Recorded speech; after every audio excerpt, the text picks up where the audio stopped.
ಎಲ್ರಿಗೂ ನಮಸ್ಕಾರ. ಹರ್ಷಣ ಯೋಗ ಹಾಗೂ ಚಂದ್ರದರ್ಶನ ಇವತ್ತು ಒಟ್ಟಿಗೆ ಬಂದಿದೆ.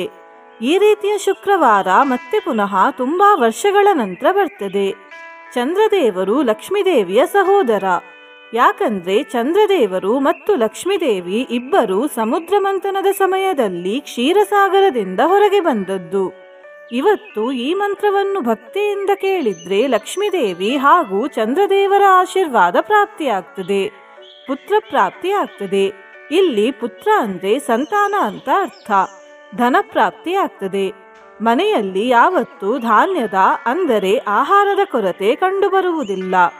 ಆಯುಷ್ಯ ವೃದ್ಧಿ ಆಗ್ತದೆ ಮತ್ತು ಸೌಭಾಗ್ಯವು ವೃದ್ಧಿಸ್ತದೆ. ಹರ್ಷಣ ಯೋಗದಿಂದ ಕಷ್ಟಗಳನ್ನು ದೂರ ಮಾಡುವ ಶಕ್ತಿ ಬರ್ತದೆ. ಮಾಡುವ ವ್ಯಾಪಾರದಲ್ಲಿ ಲಾಭ ಸಿಗ್ತದೆ. ಆಧ್ಯಾತ್ಮದಲ್ಲಿ ಆಸಕ್ತಿ ಹುಟ್ಟುತ್ತದೆ. ಸಂತೋಷ ಪ್ರಾಪ್ತಿ ಆಗ್ತದೆ ಮತ್ತು ಆಕಸ್ಮಿಕವಾಗಿ ಶುಭ ಲಾಭಗಳು ಪ್ರಾಪ್ತಿಯಾಗ್ತವೆ. ಇವತ್ತು ರಾತ್ರಿ 7:12 ಮುಂಚೆ ಚಂದ್ರದೇವರನ್ನು ನೋಡಿ ಅವರಲ್ಲಿ ಸಂಪತ್ತು, ಸುಖ ಸಮೃದ್ಧಿ ಮತ್ತು ಶಾಂತಿಗಾಗಿ ಪ್ರಾರ್ಥಿಸಿ. ಹಾಗೂ ಒಂದು ತಾಮ್ರದ ಪಾತ್ರೆಯಲ್ಲಿ ನೀರು ತಗೊಂಡು ಆ ನೀರಿಗೆ ಸ್ವಲ್ಪ ಗಂಧ, ಅರಶಿನ, ಕುಂಕುಮ, ಅಕ್ಷತೆ ಹಾಗೂ ಹೂವನ್ನು ಹಾಕಿ ಚಂದ್ರದೇವರಿಗೆ ಈ ನೀರನ್ನು ಅರ್ಪಿಸಿ. ಹೀಗೆ ಮಾಡೋದ್ರಿಂದ ಮನಸ್ಸಿಗೆ ಎಷ್ಟೋ ಶಾಂತಿ ಸಿಗ್ತದೆ. ನಿನ್ನೆ ನಾನು ಕೇಳಿದ ಪ್ರಶ್ನೆ, ಎಳ್ಳಮಾವಾಸ್ಯೆಯಂದು ಯಾವ ಬಣ್ಣದ ಎಳ್ಳನ್ನು ದಾನ ಮಾಡಬೇಕು ಅಂತ. ಈ ಪ್ರಶ್ನೆಗೆ ಸರಿ ಉತ್ತರ ಡಿ, ಕಪ್ಪು.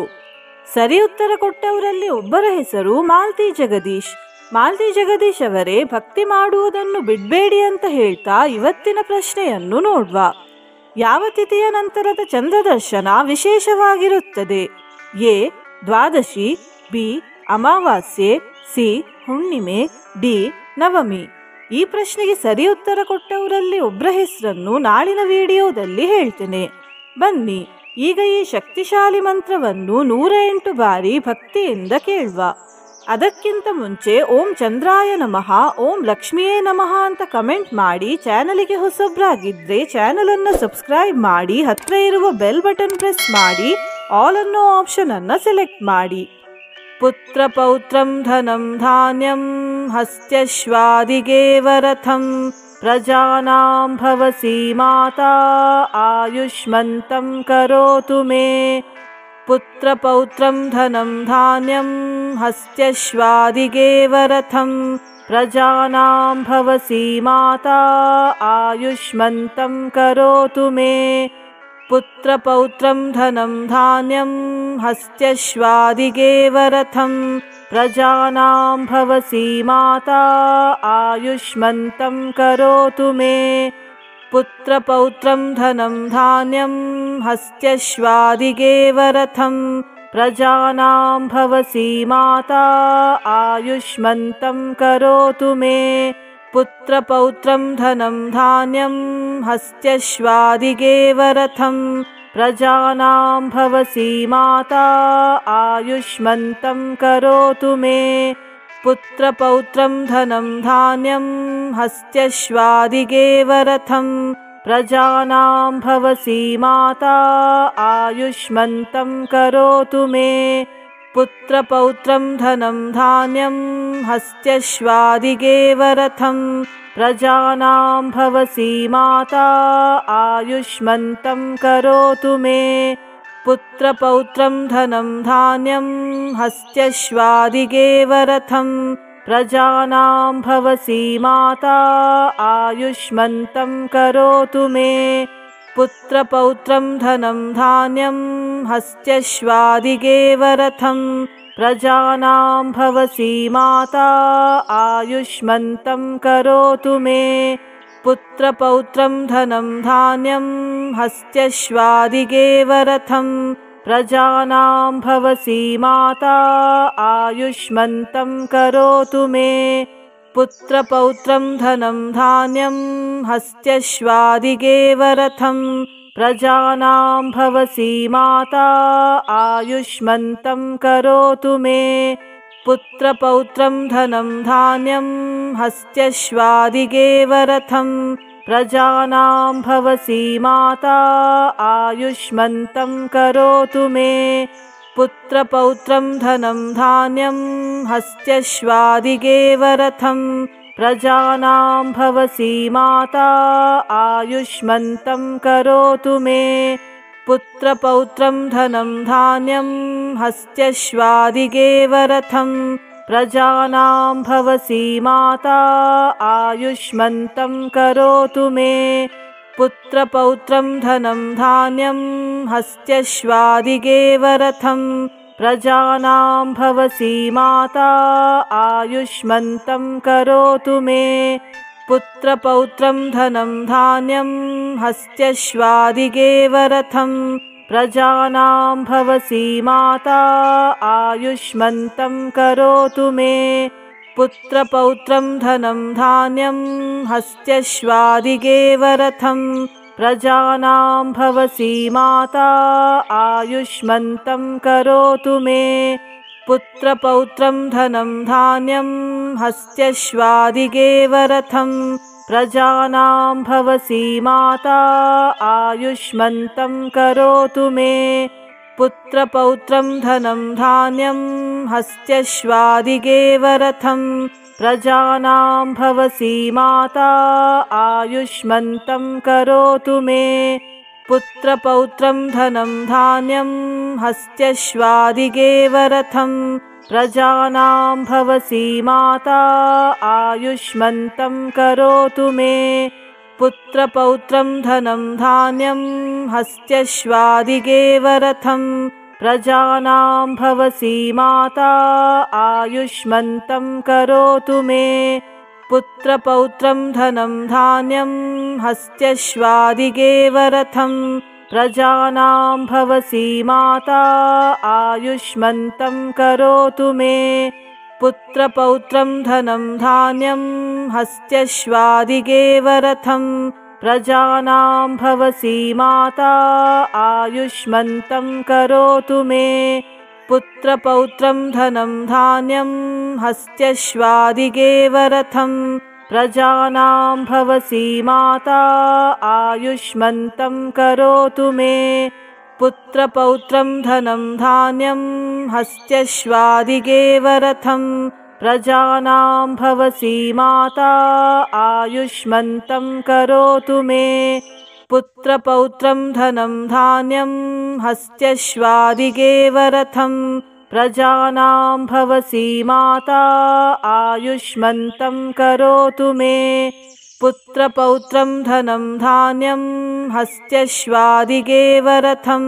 प्रजानां भवसी माता आयुष्मन्तं करोतु मे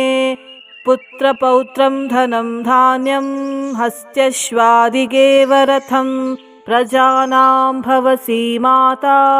आयुष्मन्तं करोतु मे पुत्रपौत्रं धनं धान्यं हस्त्यश्वादिगे वरथं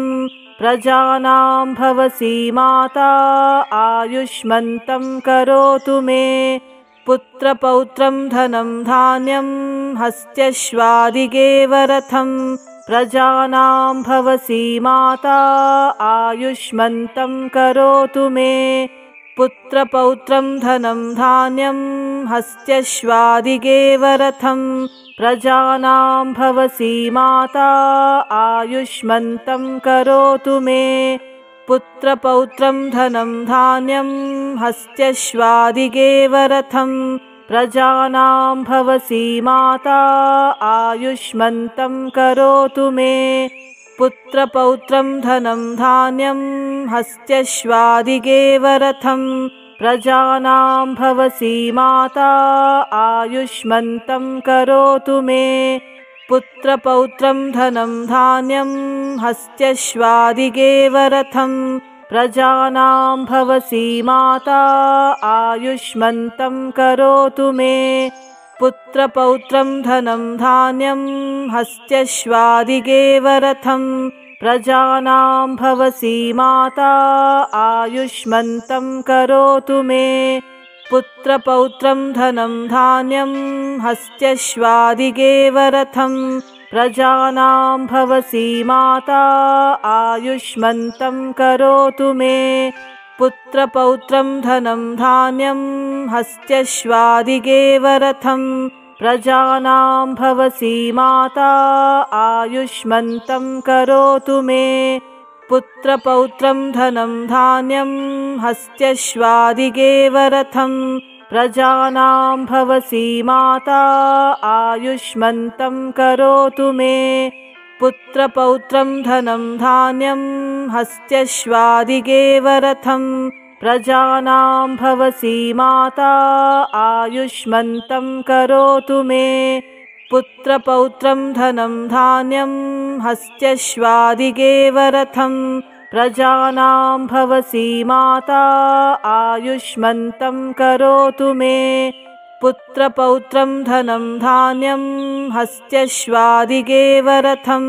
प्रजानां भवसी माता आयुष्मन्तं करोतु मे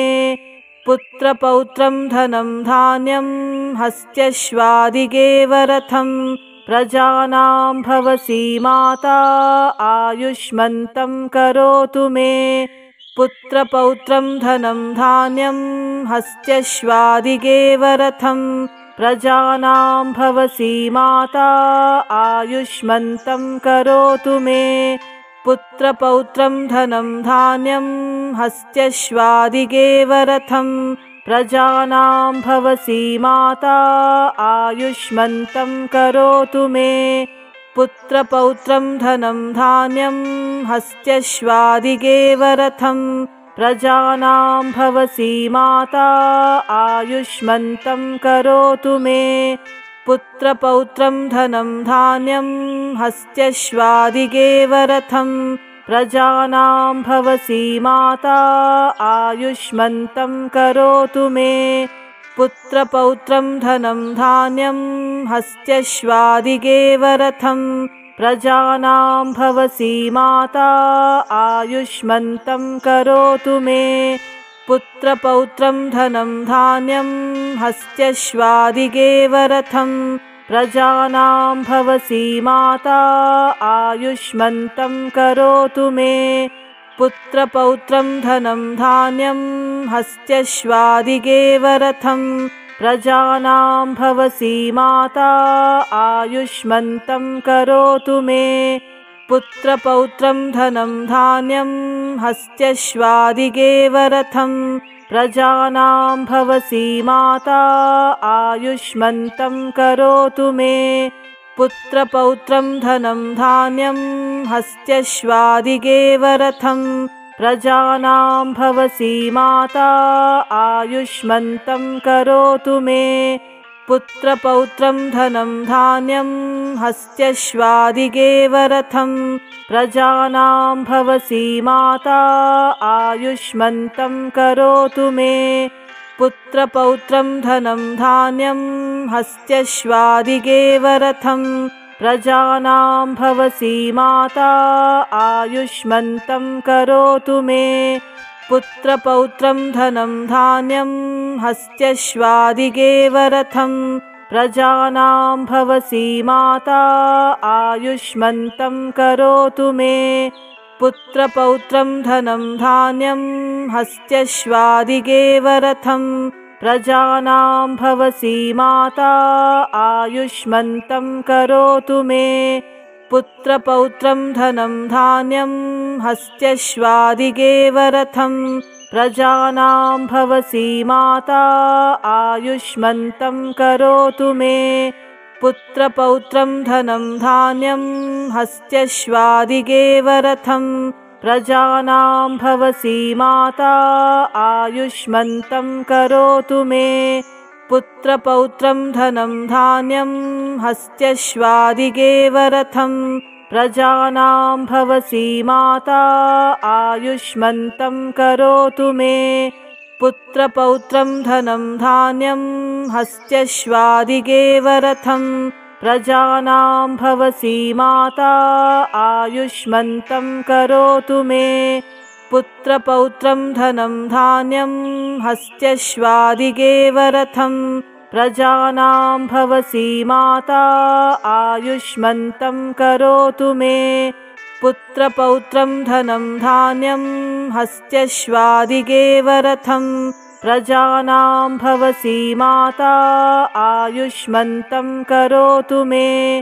पुत्रपौत्रं धनं धान्यं हस्त्यश्वादिगेव रथं प्रजानां भवसी माता आयुष्मन्तं करोतु मे पुत्रपौत्रं धनं धान्यं हस्त्यश्वादिगेव रथं प्रजानां भवसी माता आयुष्मन्तं करोतु मे पुत्रपौत्रं धनं धान्यं हस्त्यश्वादिगेव रथं प्रजानां भवसी माता आयुष्मन्तं करोतु मे पुत्रपौत्रं धनं धान्यं हस्त्यश्वादिगेव रथं प्रजानां भवसी माता आयुष्मन्तं करोतु मे पुत्रपौत्रं धनं धान्यं हस्त्यश्वादिगेव रथं प्रजानां भवसी माता आयुष्मन्तं करोतु मे पुत्रपौत्रं धनं धान्यं हस्त्यश्वादिगेव रथं प्रजानां भवसी माता आयुष्मन्तं करोतु मे पुत्रपौत्रं धनं धान्यं हस्त्यश्वादिगेव रथं प्रजानां भवसी माता आयुष्मन्तं करोतु मे पुत्रपौत्रं धनं धान्यं हस्त्यश्वादिगेव रथं प्रजानां भवसी माता आयुष्मन्तं करोतु मे पुत्रपौत्रं धनं धान्यं हस्त्यश्वादिगेव रथं प्रजानां भवसी माता आयुष्मन्तं करोतु मे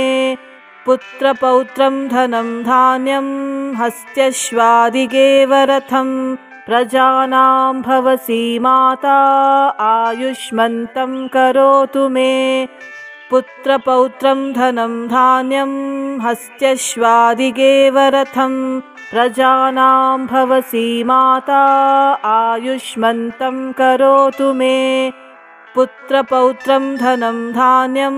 हस्त्यश्वादिगेव रथं प्रजानां भवसी माता आयुष्मन्तं करोतु मे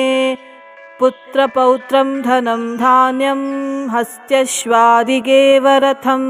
प्रजानां भवसी माता आयुष्मन्तं करोतु मे पुत्रपौत्रं धनं धान्यं हस्त्यश्वादिगेव रथं प्रजानां भवसी माता आयुष्मन्तं करोतु मे पुत्रपौत्रं धनं धान्यं हस्त्यश्वादिगेव रथं प्रजानां भवसी माता आयुष्मन्तं करोतु मे पुत्रपौत्रं धनं धान्यं हस्त्यश्वादिगेव रथं प्रजानां भवसी माता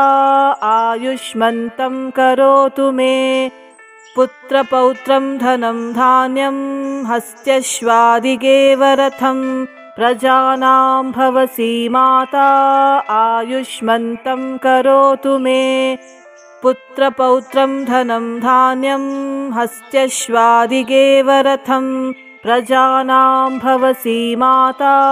आयुष्मन्तं करोतु मे पुत्रपौत्रं धनं धान्यं हस्त्यश्वादिगेव रथं प्रजानां भवसी माता आयुष्मन्तं करोतु मे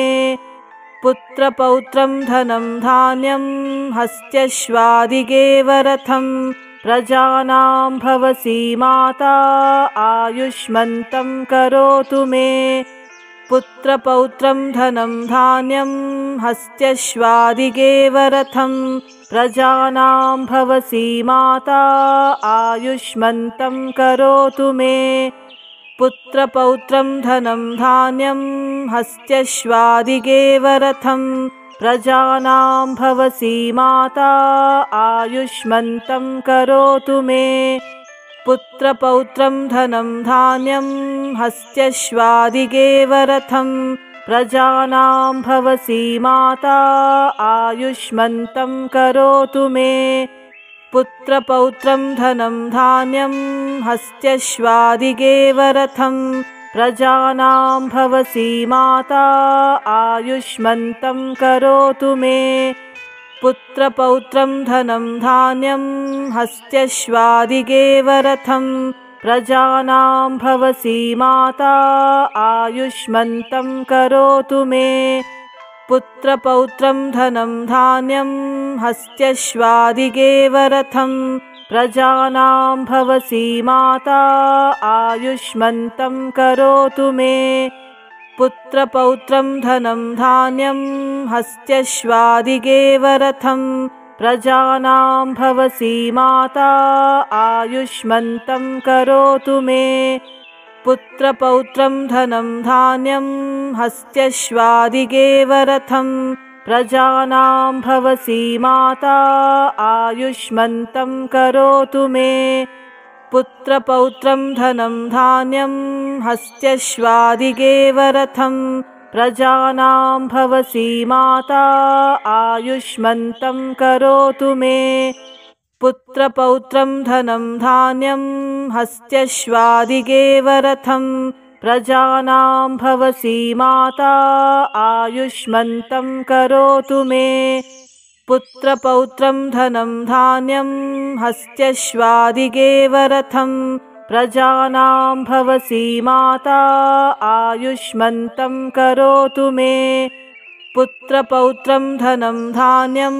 हस्त्यश्वादिगेव रथं प्रजानां भवसी माता आयुष्मन्तं करोतु मे पुत्रपौत्रं धनं धान्यं हस्त्यश्वादिगेव रथं प्रजानां भवसी माता आयुष्मन्तं करोतु मे पुत्रपौत्रं धनं धान्यं हस्त्यश्वादिगेव रथं प्रजानां भवसी माता आयुष्मन्तं करोतु मे पुत्रपौत्रं धनं धान्यं हस्त्यश्वादिगेव रथं प्रजानां भवसी माता आयुष्मन्तं करोतु मे पुत्रपौत्रं धनं धान्यं हस्त्यश्वादिगेव रथं प्रजानां भवसी माता आयुष्मन्तं करोतु मे पुत्रपौत्रं धनं धान्यं हस्त्यश्वादिगेव रथं प्रजानां भवसी माता आयुष्मन्तं करोतु मे पुत्रपौत्रं धनं धान्यं हस्त्यश्वादिगेव रथं प्रजानां भवसी माता आयुष्मन्तं करोतु मे पुत्रपौत्रं धनं धान्यं हस्त्यश्वादिगेव रथं प्रजानां भवसी माता आयुष्मन्तं करोतु मे पुत्रपौत्रं धनं धान्यं हस्त्यश्वादिगेव रथं प्रजानां भवसी माता आयुष्मन्तं करोतु मे पुत्रपौत्रं धनं धान्यं हस्त्यश्वादिगेव रथं प्रजानां भवसी माता आयुष्मन्तं करोतु मे पुत्रपौत्रं धनं धान्यं हस्त्यश्वादिगेव रथं प्रजानां भवसी माता आयुष्मन्तं करोतु मे पुत्रपौत्रं धनं धान्यं हस्त्यश्वादिगेव रथं प्रजानां भवसी माता आयुष्मन्तं करोतु मे पुत्रपौत्रं धनं धान्यं हस्त्यश्वादिगेव रथं प्रजानां भवसी माता आयुष्मन्तं करोतु मे पुत्रपौत्रं धनं धान्यं हस्त्यश्वादिगेव रथं प्रजानां भवसी माता आयुष्मन्तं करोतु मे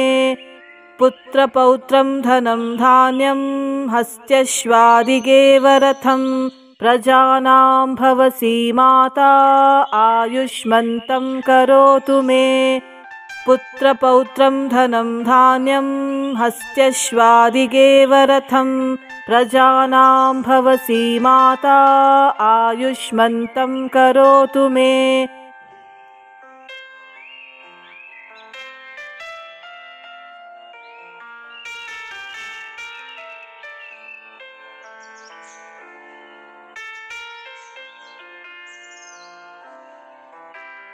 ಧನ್ಯವಾದಗಳು.